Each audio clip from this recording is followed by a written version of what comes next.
네, 안녕하세요. 2월 2주차 2025년도 새로운 2022 개성통합학 1 우주에 관련된 이야기 시작해 보도록 하겠습니다. 오늘 다룰 얘기는 이제 여러분들이 빅뱅 이런 거 들어봤죠. 그리고 이제 뭐 가모프의 실험이라든가 뭐 여러 가지 우주 배경 복사, 그다음에 뭐 성운은 무엇이고 초신성 폭발은 뭐고 또 성운이라는 건 어떻게 생기고 이런 것들을 대부분 이제 암기로 해결을 하게 되게 되는데, 그 하이탑이라는 쌤이 그 O2 완자 같은 거 책을 좀 봤는데 거기에서도 굉장히 어려운 말들이 많아요. 요즘 여러분들이 겪는 이런 과학 단어에서 어려움이 뭐냐면 독해가 안 돼. 그러니까 특정 단어가 이게 중력이 수축됐다 이게 무슨 말인지 모를 때도 있고요. 그래서 그런 부분들을 오늘 긁어주는 시간이라고 생각을 하시면 돼요. 전체적으로 다룰 내용들을 보면 빛의 성질에 대해서 좀 얘기를 할 거고요. 원자의 질량에 대해서 좀 얘기를 할 거고요. 원소의 질량에 대한 얘기 좀 할 거고, 그 다음에 스펙트럼에 대한 얘기를 좀 더 깊게 다룰 거고요. 마지막에 가서는 이제 우리가 피부로 느낄 수 없지만 우주의 기원이 되는 세 가지 힘에 대해서 논의해 보도록 하겠습니다. 출발해 볼게요. 일단 빛의 이중성에 대해서 얘기하는데 여기 이제 dual nature of light라고 되어 있죠. 그러니까 이제 빛의 이중성이라고도 이야기를 하는데 duality 이렇게 얘기를 해요. 여기서 지금 보면 wave property 이렇게 되어 있는데 이거는 뭐냐면 빛의 파동성을 얘기를 하는 겁니다. 그러니까 빛이 웨이브 파동처럼 작동을 할 수 있다 이런 뜻이에요. 아시겠어요? 그러니까 이제 빛이 소리처럼 전달되는 것도 가능해서 에너지를 가지고 있기 때문에 우리 몸에다가 이제 CT 촬영이나 X선 촬영되는 원리 아세요? X선 촬영하려고 거기다 몸을 갖다 대보면 그게 우리 몸을 뚫고 나오는 그 구조에 의해서 뚫고 나와짐 안 나와짐 이런 걸로 구분해서 사진을 찍는 거란 말이에요. 그러니까 물건이 이렇게 있으면 빛이 파장에 따라서 이게 뚫고 나올 수 있는 애들도 있거든요. 뭐 이런 거를 얘기하는 거예요. 요게 이제 파동성이고, 파티클이라는 거는 입자라고 부르는데, 왜 우리 간단하게 보면 그림자 있죠. 그림자 왜 생기는 거예요? 빛이 직진 운동을 하는데 그 해당하는 물체를 통과를 못해서 그렇게 되는 거라는 거예요. 그래서 빛이 뭐 이제 호이겐스 원리에 의해서 이제 이 지금 여기 있는 그림은 호이겐스 원리라고 얘기를 하는데, 그 영이 이중 슬릿을 가지고, 토머스 영이라고 영국의 물리학자가 있어요. 그 사람이 이중 슬릿을 가지고 실험을 했는데 이걸 회절 실험이라고 얘기하거든요. 그래서 빛이 좁은 틈을 나가면 이렇게 회절무늬, 띠무늬가 생성된다라는 거, 뭐 이런 것들이 있어요. 그리고 여기 보면 E는 하 F라고 되어 있는 게 있는데 이게 이제 지난 시간에 얘기했었던 H는 플랑크 상수 얘기하는 거고요. F는 하 누라고 쓰기도 해요. 이건 이제 그 진동수를 얘기하는 거예요, 빛이. 그래서 빛이 에너지를 가지고 있다라는 건데 입자성도 있거든요. 이거를 광전 효과라고 얘기를 해요. 그리고 광전 효과라는 건 무슨 얘기냐면 금속판에다가 아인슈타인이랑 막스 플랑크가 실험을 했는데 빛을 쏘게 되면 얘가 특정 파장의 영역대의 전자가 튀어져 나오는, 이걸 우리가 포톤이라 그래서 광자라고 얘기를 해요. 광자라고 얘기를 하는데 이 광자들이 아무 빛에나 반응하는 건 아니고요. 특정 파장의 영역에 빛을 쐈을 때, 뭐 예를 들어 빨간색이면 빨간색, 노란색이면 노란색, 자외선이면 자외선, 이런 식으로 특정 빛의 파장대 영역에만 반응하는 특성을 보이더라라고 얘기하는 게 광전 효과예요. 됐나요? 그러니까 빛이 어쨌든 에너지도 가지고 있고 입자성도 있어요. 그런 얘기를 하는 거예요. 이게 이제 양자역학에 나오는 사실 시초 이야기죠. 자, 그 다음에 여기 보면 이제 스펙트럼에 관련된 얘기가 나오는데 여러분들 스펙트럼 많이 헷갈리죠. 지금 여기 보면 그 스터디닷컴에서 가져온 스펙트럼 관련된 거예요. 스펙트럼을 만드는 거는 프리즘이라든가 그런 것들을 해서 만들 수 있어요. 근데 이제 우주 관련해서 여러분들이 보면 흡수 스펙트럼이 있고 방출 스펙트럼이 있고 이런 얘기를 하잖아. 근데 이게 이제 원리를 조금 이해해야 되는데, 스펙트럼이라는 거는 이제 굴절에 의해서 이루어지는 거예요. 원래는 이 굴절 이야기를 하려면은 스넬의 법칙을 이해를 해야 되지만, 스넬의 법칙이랑 뭐 브루스터 각 이런 거를 얘기를 해야 돼요. 근데 지금은 그런 것들을 다 얘기하기가 어려우니까 간단하게만 이해하면, 흰 빛이라는 건 빨주노초파는 뭐 모든 파장대, 마이너스 무한대부터 플러스 무한대까지 모든 파장대 영역이 다 포함된 빛, 그냥 순수한 빛이라고 생각하면 돼요. 투명하지. 물에다가 뭔가를 타면은 그게 뭐 식용유는 물은 아니지만 물에다가 뭔가를 타면서 왜 우리 뭐 만들잖아요. 화학 시간에도 보면 그런 순수한 상태라고 생각하면 돼요.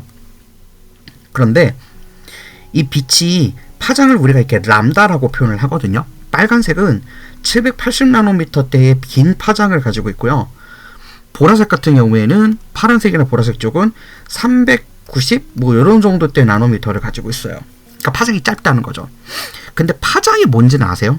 파장이라는 거는 이게 빛이 이게 이제 사실 사인 함수인데 이게 올라갔다가 내려왔다가 다시 제자리로 돌아오는, 그러니까 이게 어떤 느낌이냐면 딱 시계추 있죠. 시계추가 왔다 갔다 하지. 그걸 말하는 거예요. 제자리에서 한쪽으로 이동했다가 다시 반대쪽으로 갔다가 다시 제자리로 돌아오는데 한 번 걸리는 시간, 이런 거를 주기라고 얘기하거든요. 파동에서는. 근데 그 한 주기만큼 한 번 빛이 이동하는 데 걸리는 거리를 말해요. 그러니까 확실히 빨간색이 파란색보다, 이제 뒤에 가서 좀 더 자세하게 얘기해야 되지만, 빨간색이 파란색보다 파장은 긴데 에너지는 작아요. 그게 왜 그러냐면 아까 E는 한우 얘기를 했잖아. 그러니까 에너지가 진동수에 비례해요. 근데 진동수는 주기에 반비례거든. 그래서 파장에 반비례해요. 그러니까 파장이 길면 그 물질의 에너지가 작고요. 파장이 짧으면 그 물질의 에너지가 커요.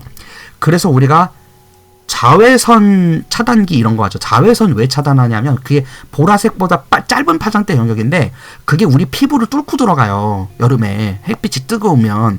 그러면 그 빛이 우리 피부를 뚫고 들어가서 우리 안에 있는 피부세포나 DNA를 파괴하는 악영향을 미치기 때문에 그만큼 에너지가 높아서 물질을 뚫고 들어간다는 힘이 있다는 거예요. 그러니까 아까 앞에서 얘기했었던 빛의 이중성의 에너지가 빛의 에너지를 가지고 있다는 거, 그 얘기하고 연결되는 거죠. 아시겠어요? 그래서 요거가 빛이 이렇게 굽어지는 이유는 바로 요런 경로차 때문에 생기게 되는데요. 경로차라는 건 뭐냐면 똑같은 지점을 지나가는데 빨간색이 지나갈 때는 이만큼 거리를 갈 수 있다 그러면 파란색은 요만큼밖에 못 가는 거예요. 그래서 굽어지는 거예요. 여기 지금 딱 보면 알겠지만 지금 여기 빨간색 라인이 이 거리를 잘 보세요. 거리를 유심히 보세요. 빨간색은 이만큼 가거든. 근데 보라색은 이만큼밖에 못 갔죠. 확실히 이 길이가 짧아진 게 보입니까? 그러니까 경로를 더 많이 갈 수 있는 애가 더 꺾이는 현상이 있는데 이걸 스넬의 법칙이라고 얘기를 해요. 빛이 굴절된다는 거죠. 그러니까 프리즘 같이 굴절률이 다른 물질들이 있어요. 공기는 굴절률이 1이고요. 물은 굴절률이 1.2, 조금 커요, 공기보다. 그래서 왜 수면에 우리가 젓가락 같은 거 이렇게 물에다가 담가 놓으면 빛이 꺾여 보이는 거 있잖아. 그게 굴절되는 거예요. 근데 그게 굴절되는 이유가 빛의 파장대 영역에 따라서 얘네들의 파장의 길이가 다르고 에너지가 다르기 때문에 이렇다라고 얘기하는 거예요. 에너지 얘기가 계속 나오죠, 지금. 그걸 주목하세요.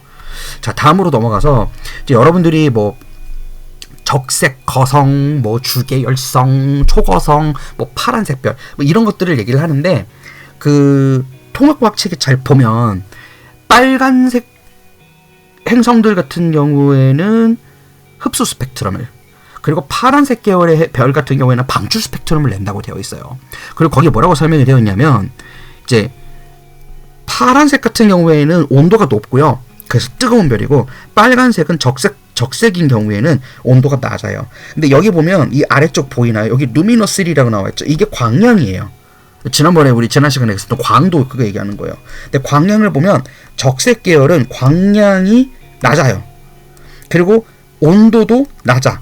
근데 파란색 계열은 광량이 지금 만에 가까이 돼 있고요. 슈퍼 자이언트, 이건 이제 초고성 얘기하는 거예요. 얘네 뭐 리겔, 이거 지금 베텔게우스, 안테라스, 이거 다 지금 은하계 얘기하는 거거든요. 북극 얘기하는 거예요. 폴스타라는 건 액츄러스, 뭐 이런 것들. 선은 우리 태양계 얘기하는 거고요.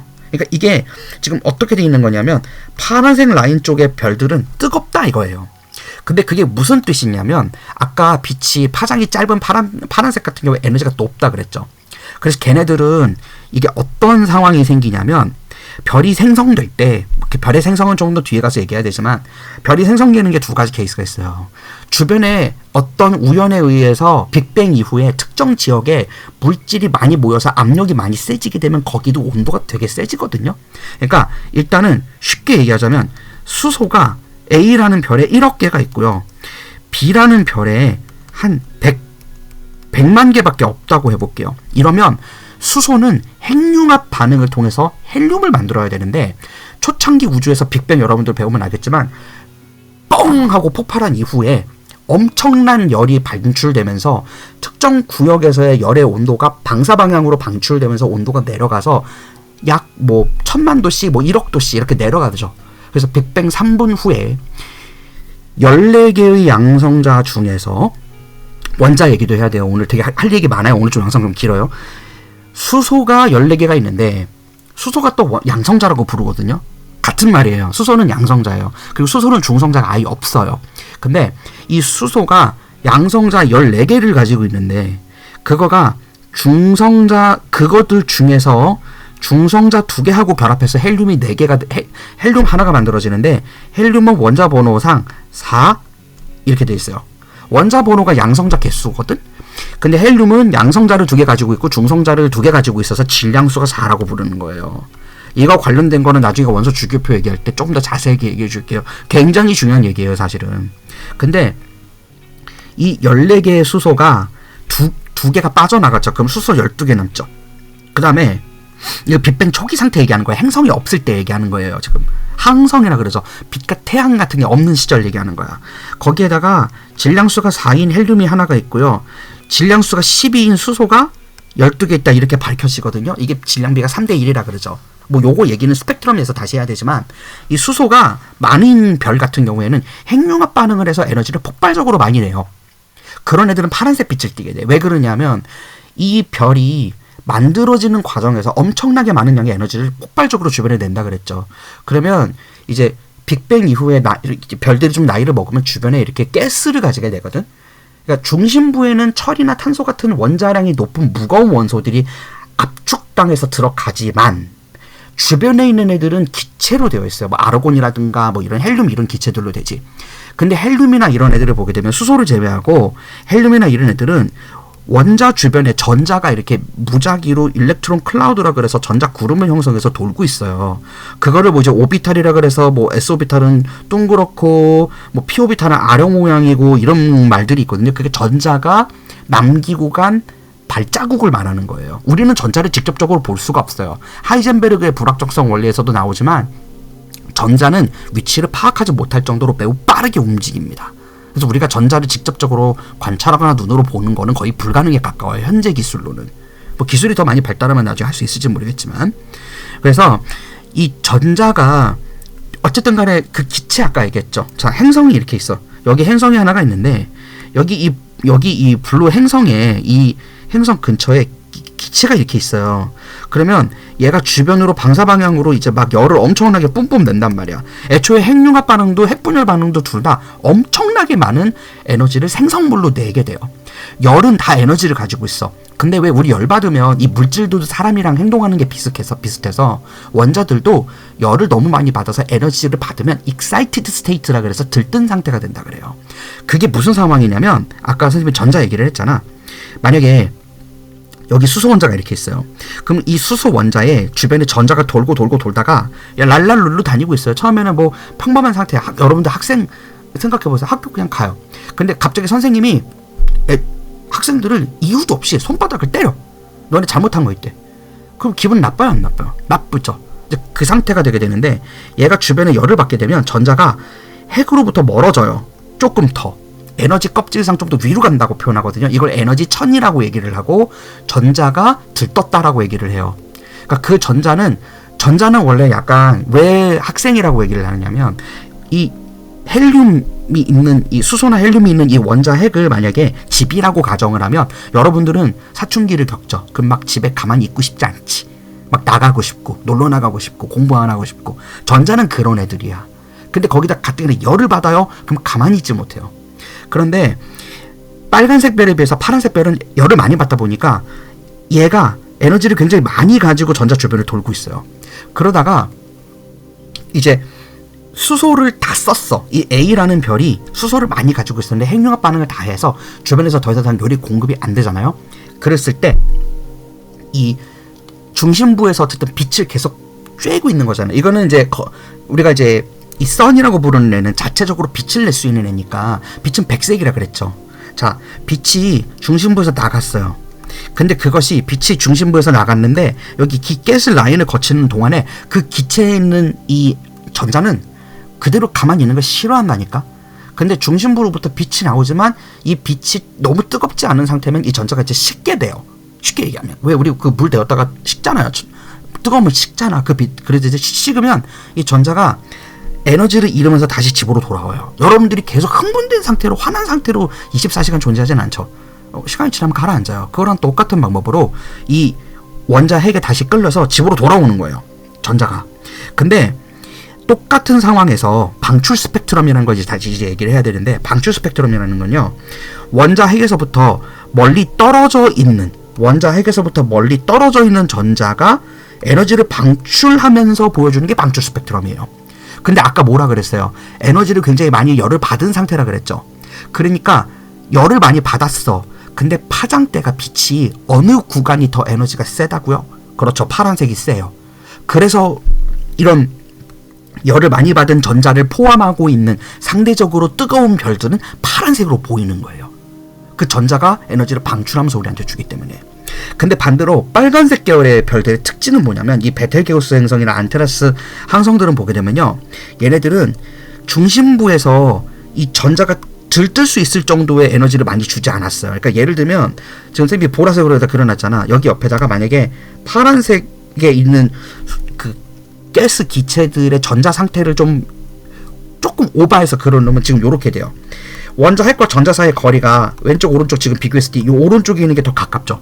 그러니까 얘는 어떤 상황이냐면, 여기는 에너지를 덜 받았기 때문에 전자가 그렇게 쉽사리, 그래도 여러분들 원자 핵이 아빠고 전자가 자식이라 그러면 부모 자식 간의 관계를 끊을 수 있어요? 없죠. 어마어마하게 센 에너지가 들어오는 게, 정말 시계 에너지가 들어오는 게 아닌 이상 부모 자식 관계 끊지 못해요.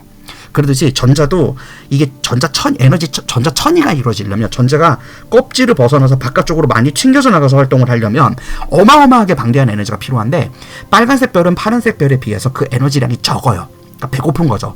그래서 전자가 에너지를 덜 받아서 아직 안전하게 그 부모 옆에서 맴돌고 있는 거야.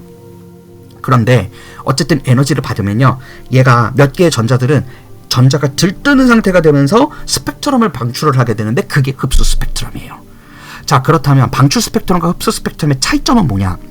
흡수 스펙트럼은, 이게 아까 광전 효과 얘기했었지. 우리가 파장대가 있으면 흡수 스펙트럼은 특정 파장대의 영역만 흡수를 하기 때문에 그 스펙트럼의 빛을 흡수했다는 건 밥을 먹었다는 뜻으로 해석해야 되고요. 그 해당하는 색깔의 빛은 표현되지 않아요, 우리가 볼 때. 그래서 스펙트럼을 보게 되면, 여러분들 이제 스펙트럼 뭐 많이 알 테니까, 흡수 스펙트럼은 검정색 라인들이 그래서 이렇게 찍찍찍 조금씩 있는 거예요. 그래서 그렇게 돼 있는 거예요. 이게 조금씩 이렇게 돼 있는 이유가 특정 파장 영역을 흡수하고 나머지는 다 방출했기 때문에 그런 거예요. 그렇다면 반대로 얘기하면 방출 스펙트럼은 어떻겠어요? 모든 것을 방출하는 거니까 얘가 방출 스펙트럼이 더 굵고 선이 많겠죠. 그런 의미를 담고 있는 거예요. 아시겠어요? 그렇게 연결되는 거예요. 그래서 흡수 스펙트럼과 방출 스펙트럼은 이런 상관관계를 가지고 있어요. 그러니까 반대로 작용하는 거죠. 그래서 파란색 별 같은 경우에는 흡수 스펙트럼과 방출 스펙트럼에서 무슨 스펙트럼이라고요?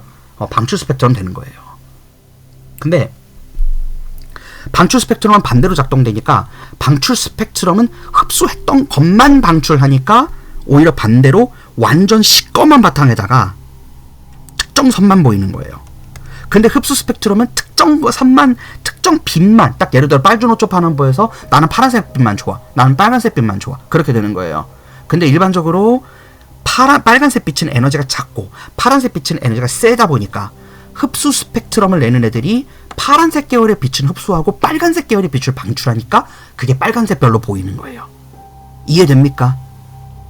그러니까 다시 정리를 해보면, 에너지 자원이 적은 별은 주변의 온도를 파란색 별에 비해서 빨간색 별은 많이 올리지 못해요.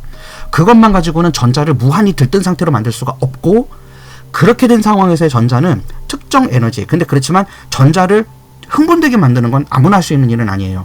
그래서 좀 에너지 높은 계열의 스펙트럼을 흡수를 하다 보니까 빨간색 계열의 빛을 많이 방출을 하면서 특정 스펙트럼만 흡수를 하기 때문에 그게 흡수 스펙트럼으로 전체적으로 색깔 다 알록달록 보이는데 특정 부분만 검게 보이는 거고요.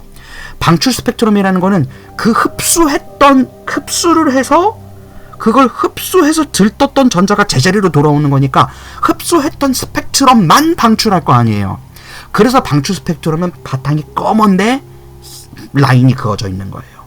그러니까 우리가 예를 들어서 흰색 펜 같은 걸 본다 그러면 걔는 스펙트럼을 조사해보면 스펙트럼이 빨주노초 파란보 고르게 다 나와 있어요. 근데 파란색 물건의 스펙트럼을 보면 파란색만 방출되어 있는 게 보여요. 그런 식인 거예요. 느낌 오겠어요? 이거 되게 중요한 얘기한 거예요. 여기가 제일 중요해요, 오늘 한 거 중에.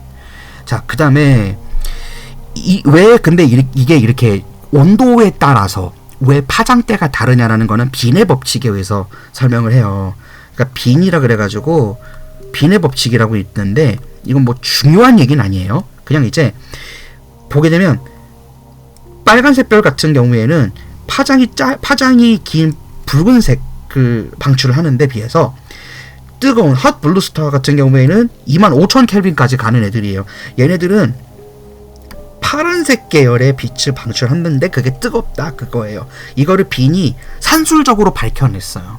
아까 근데 쌤이 그걸 앞에서 좀 유연하게 그렇게 설명을 한 거지. 행성 주변에 기체가 있는데 행성이 빛을 냈었을 때 이 전자가 들뜬 상태만 있지 못해요. 그걸 excited state라고 한다면 원자 핵 주변으로 다시 원자 핵으로 전자가 돌아오는 거를 ground state라 그러는데 막 예전에 그런 얘기 쌤이 했었어. 밥 잘 먹고 등 따숩고 커피 한잔 하면서 난로 앞에서 재즈 뮤직 들으면서 가족들이랑 오붓하게 대화 나누는 시간 혹은 낮잠 자는 시간 그게 그라운드 스테이트예요.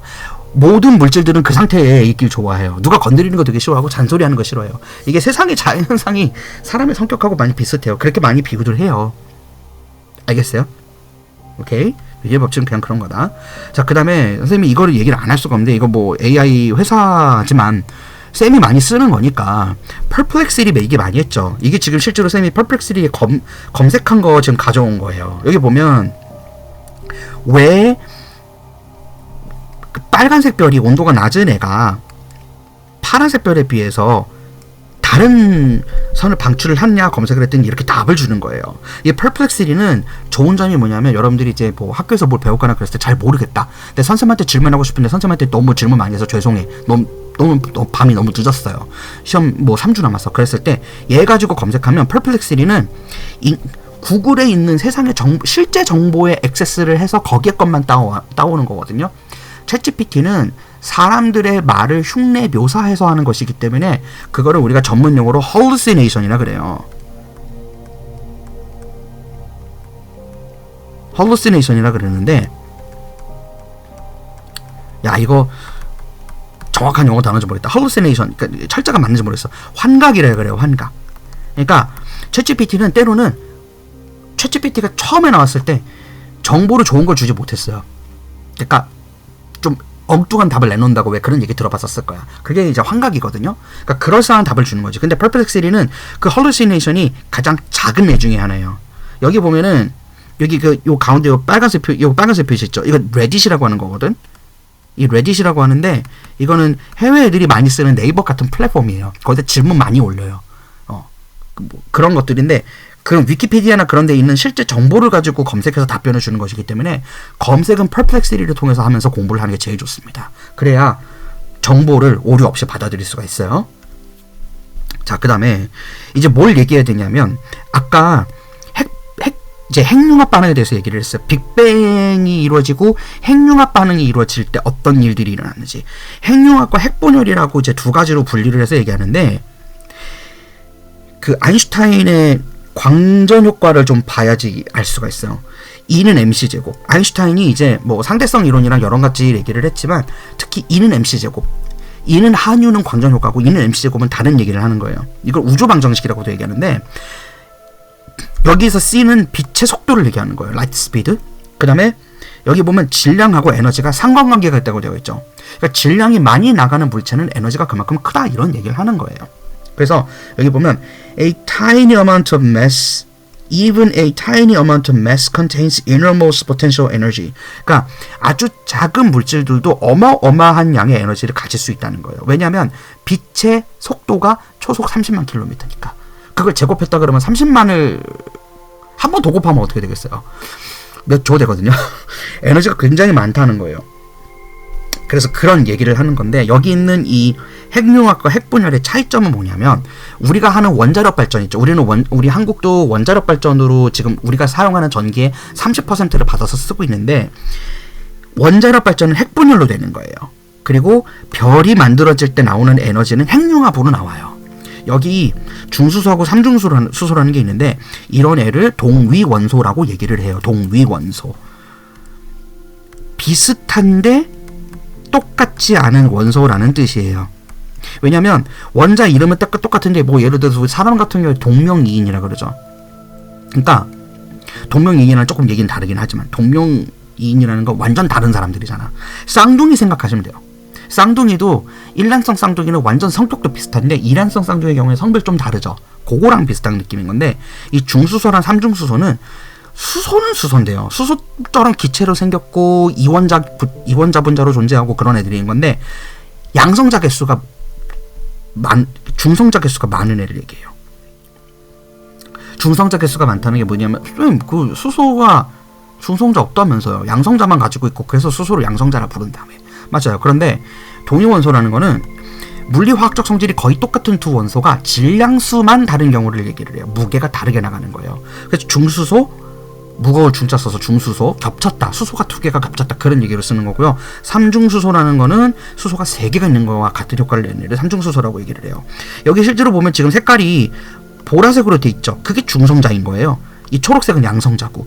그래서 중수소는 한 개의 양성자와 한 개의 중성자를 가지고 있고요. 삼중수소는 한 개의 양성자와 두 개의 중성자를 가지고 있어서, 삼중수소는 수소보다 무게가 3배 많이 나가요. 그렇게 생각하면 돼요. 질량이. 오케이. 자, 이게 이제 핵융합 반응. 그러니까 별이 만들어지는 건 핵융합에 의해서 된다고 하는 거예요.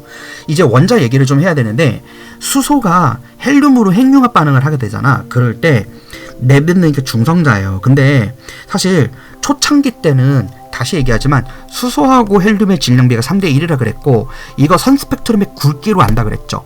그게 무슨 그 책에서 본 표현일 거야.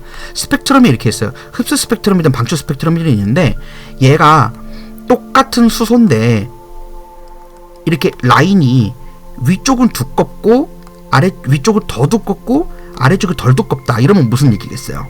여기가 더 그 해당하는 스펙트럼 방출량이 많았다, 이 뜻이에요. 오케이? 어쨌든 흡수든 방출이든 우리 눈에 확인된 거니까. 자, 그리고 한 가지 조금 팁을 주자면, 우리가 그 스펙트럼을 왜 보느냐 하면요, 스펙트럼 왜 볼까요? 그 행성이 어떻게 생겼는지를 왜 궁금해해요? 외계인 때문에 그런 거예요. 인간과 똑같은 존재의 생명체들이 살려면 산소가 있어야 하고요. 그리고 빛에서 나쁜 빛인 자외선이나 그런 걸 차단해줄 오존층도 있어야 되고요. 사시사철 온도가 유지될 수도 있어야 되고, 인간의 생명체에 가장 중요하다고 판단되고 있는 적당한 일조량과 맑은 물이 필요하죠. 그거를 검사하려고 하는 거예요. 항상 나사나 그런 우주를 연구하시는 분들이 가장 먼저 발견하고 싶어 하는 원소가 뭔지 아세요? 수소하고 산소예요. 그게 있으면 물이 있을 가능성이 있다라고 얘기하거든요. 일단 물이 생명의 근원이라고 우리가 생각을 하니까 연결되죠. 그러니까 우리가 지구상에서 발견한 물질들의 선 스펙트럼 데이터는 이미 다 갖고 있단 말이야. 그러면 특정 행성의 선 스펙트럼을 비교로 분석을 해서 얘가 탄소하고 그러니까 사람의 몸의 근원이 되는 탄소와 질소를 많이 가지고 있는지, 그 다음에 수소하고 산소를 가지고 있어서 얘가 산소 기체와 물을 만들어줄 수 있는지, 이런 것들을 비교하려고 하는 거예요. 그래서 이 광활한 우주에 인간과 똑같은 지능의 생명체가 존재하지 않는다면 너무 슬프잖아. 또는 지구가 멸망할 것 같아. 그럼 지구를 탈출해서 제2의 제3의 행성에다가 콜로나이제이션을 해가지고 식민지화해서 거기서 살 수는 없을까? 뭐 그런 것들 때문에 우주 연구하는 거예요. 호기심에서 출발하긴 했지만. 이해되나요? 선스펙트럼 왜 보는지? 이해돼요? 그리고 여기 보면은 지금 아래 질량을 한번 보세요. 여기 보면 우리가 이제 뉴클리우스의 원자 핵이라고 얘기하고요. 뉴클리어가 핵이죠. 그거에서 온 거예요. 프로톤은 양성자고 뉴트론은 중성자예요. 뉴트럴이라는 단어가 있어요. 뉴트럴. 이건 뭐냐면 내가 중립 위치에 있겠다. 그리고 여러분들 그 부모님이랑 차 타고 같이 어디 여행 가다 보면은 잘 보세요. 그 조수석에 앉거나 뭐 그럴 기회가 있으면 부모님들이 운전하는 거에 가운데에 보면은 막 P도 있고 N도 있고 R도 있고 이러거든요. 이 N이 중립이에요. 그러니까 차가 전진하지 않도록 가속을 원래는 하거든요. 그러니까 전진 기어를 놓으면 그냥 페달을 안 밟아도 어느 정도는 가속이 돼요. 물론 요즘 전기차는 그러진 않지만 좀 상황이 좀 다르긴 한데, 근데 N에 놓으면 중립이라서 기어를 밟아도 앞으로 나가지 않아요. 안전을 위해서 만든 거죠. 그 N이 이 뉴트럴에서 온 거예요. 뭐 이런 것도 알아가면 좋지. 그렇게 영어 공부하는 거예요. 자, 근데 여기서 지금 포인트는 뭐냐면 전자 보세요. 전자가 9.109 곱하기 10의 마이너스 28제곱 킬로그램이에요. 이거 킬로그램 단위거든요. 근데 양성자하고 중성자는 전자에 비해서 무게량이 지금 보면 알겠지만 10이 4제곱배 많아요.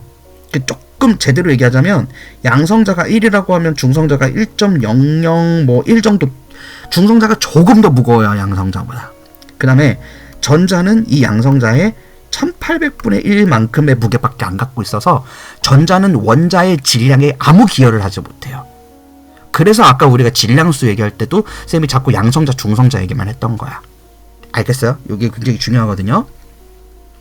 자, 그 다음에 그 빅뱅 얘기할 때 막 중력수축 이런 얘기하는 거 들어봤죠? 중력수축.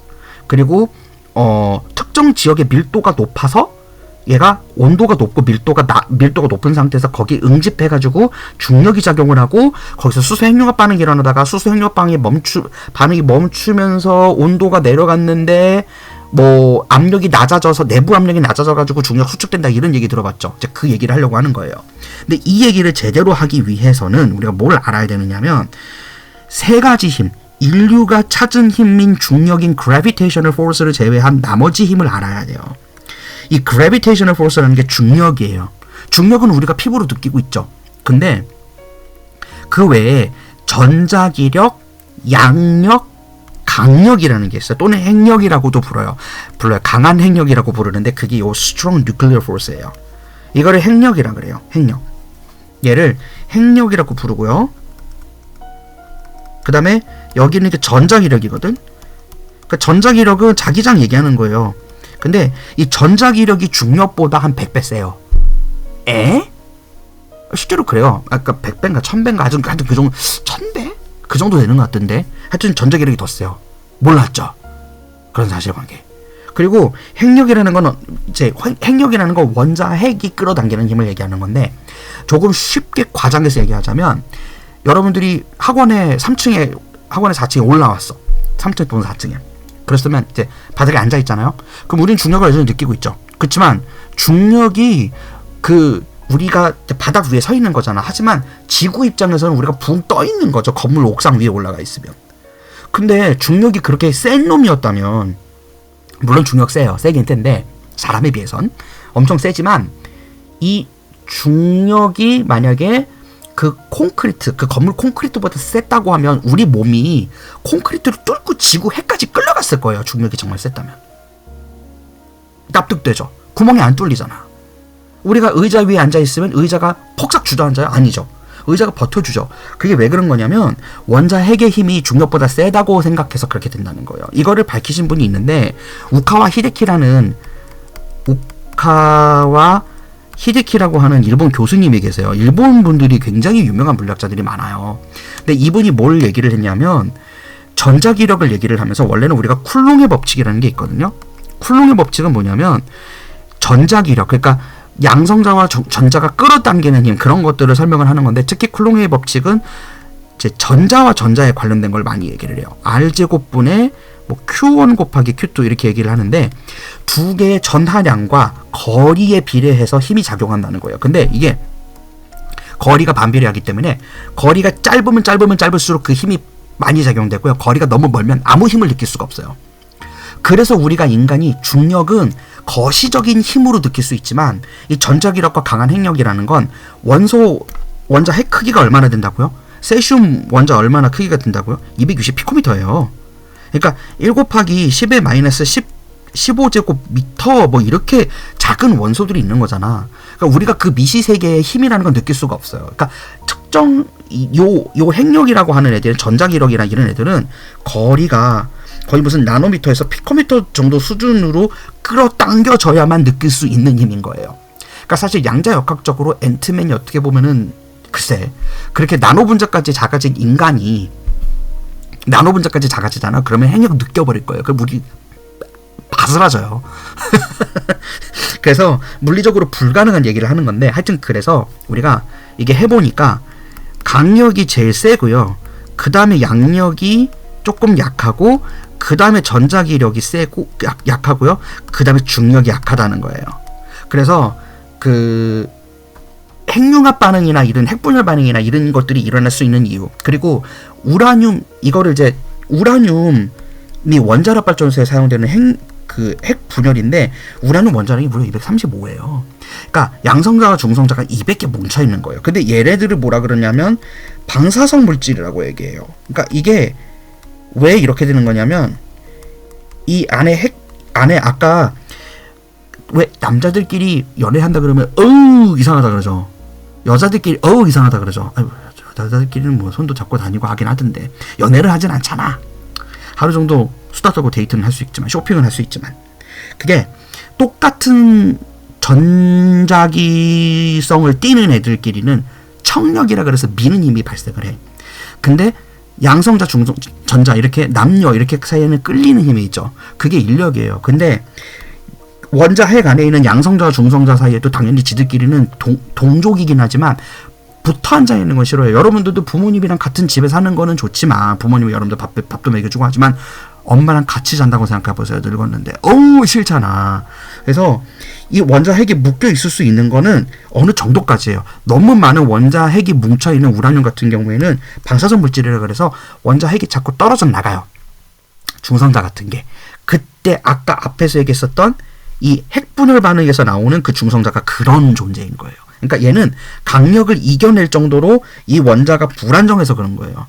그렇다면 우리가 1번부터 20번까지의 물질들, 주족 원소들 있죠. 금속 원소들, 이런 애들, 뭐 금 같은 거라든가 철, 뭐 망간, 니켈, 이런 애들이 단단하게 고정될 수 있는 게 이 강력에 의해, 이론 강력이라고 하는 이 표준 모형 이론이라고 하거든요. 이거를 뭐 스탠다드 폼 티어리 뭐 이렇게 부르는데, 요거로 설명을 하면 이 세상의 모든 물질이 왜 이렇게 안정하게 존재하는지, 왜 중력이 우리 물질을 파괴하지 못하는지, 이런 것들이 설명 가능해지는 거예요.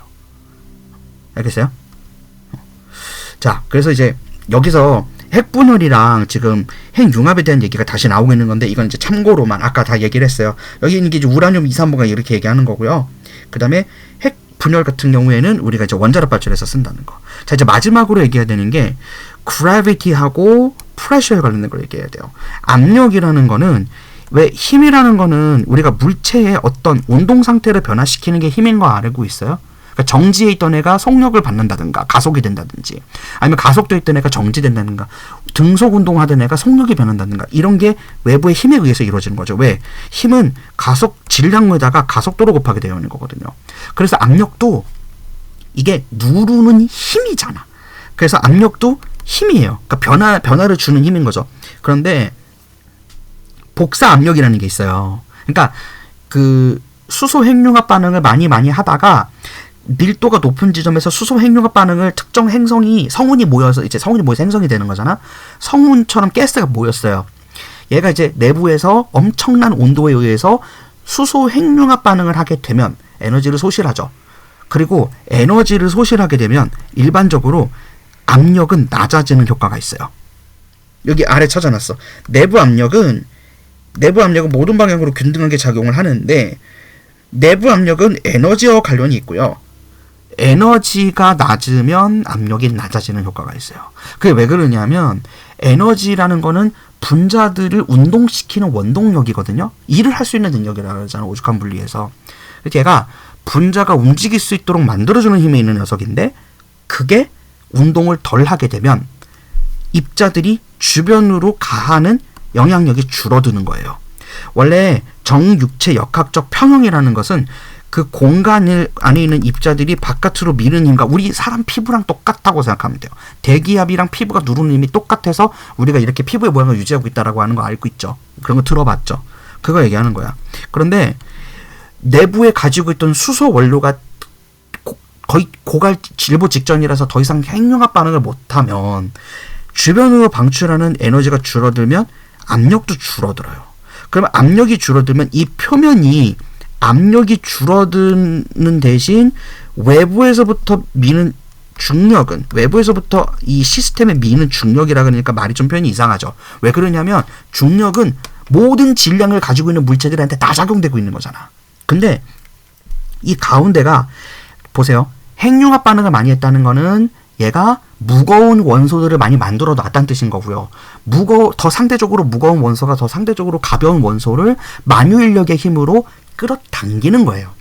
그게 중력인 거야. 그러니까 주변의 물질들이 원소가 가벼운 기체 분자들이 있는데 이게 탄소 같은 혹은 철 같은 애들에 의해서 끌어당겨지니까 중력이 있단 말이에요. 근데 내부에 그 무거운 원소들을 만든 만큼 핵융합 반응을 이미 많이 했고 에너지가 소비됐으면 압력이 줄어드니까 힘의 균형이 깨지면서 얘가 수축을 걷는 거예요. 그게 중력 수축이에요. 요거 이해됩니까 이제? 알겠어요? 그러니까 어떻게 해서 원자가 붙는지는 강력이라는 힘으로 우리가 설명할 수 있는 거고 그 수소라고 하는 양이 얼마나 많으냐에 따라서 얘가 파란색 별이 되기도 하고 빨간색 별이 되기도 하는 거예요. 근데 그 수축되는 정도도 상대적으로 더 많은 수소를 가지고 있는 애가 그런 반응을 하기 유리한 거죠. 자, 그럼 학생들이 이런 질문을 해요. 선생님, 태양은 그러면 어떤 상태인가요? 라고 얘기를 하는데요. 태양의 나이는 뭐 몇천만 년 됐다고 얘기하고 앞으로 몇천만 년도 더 있을 수 있다 그렇게 얘기를 하는데 지금 태양은 안정된 상태예요. 즉 정유체 역학적으로 평형되어 있는 상태인 거고 끊임없이 태양 안에서는 수소 핵융합 반응이 지금도 이루어지고 있어요. 지금 이 시간에도 이루어지고 있는 거고 우리가 그거에 의해서 나오는 열을 받아서 여름에는 덥기도 하고 뭐 이러고 있는 거야. 근데 그게 다 고갈이 나면 그쵸? 이 태양계는 이제 또 다른 빅뱅이 그 이제 흔히 슈퍼노바 초신성이에요. 초신성 폭발이 슈퍼노바예요. 알았어요? 그런 거? 그렇게 나오는 거예요. 그래서 이렇게 행성이 나이를 먹고 그렇게 작용이 된다. 이제 여기에서 우주 배경 복사 얘기를 안 했는데 우주 배경 복사라는 거는 3000 켈빈에 해당하는 거를 레드시프트 적색 편의에 의해서 이제 자외선으로 이제 적외선으로 감지를 했거든요. 이제 그런 얘기는 나중에 또 시간이 나면 하기로 하고 이제 오늘 정리를 해보면 그런 거예요. 왜 스펙트럼이 발생할 수밖에 없는가? 그리고 왜 원자라고 하는 것이 특정 파란색은 방출 스펙트럼을 내는데 빨간색 계열의 애들은 표면 온도가 낮으면서 흡수 스펙트럼을 내는지에 대해서 설명을 했고 행성이 만들어지는 원리 그리고 그 원자들이 결합하게 만드는 그 원동력 전자에 관련된 특성 그리고 세상에 있는 모든 원자에 대한 기본적인 어떤 폼들 이런 거를 설명을 한 거예요. 아마 다음 시간에는 그래서 지구가 생성되는 원리 그리고 주기율표 얘기하면서 오늘 얘기했었던 원자량과 그런 원소에 관련된 얘기를 좀 더 자세하게 할 것 같습니다. 오케이. 오늘 영상은 여기까지로 마치도록 하겠습니다. 수고하셨어요.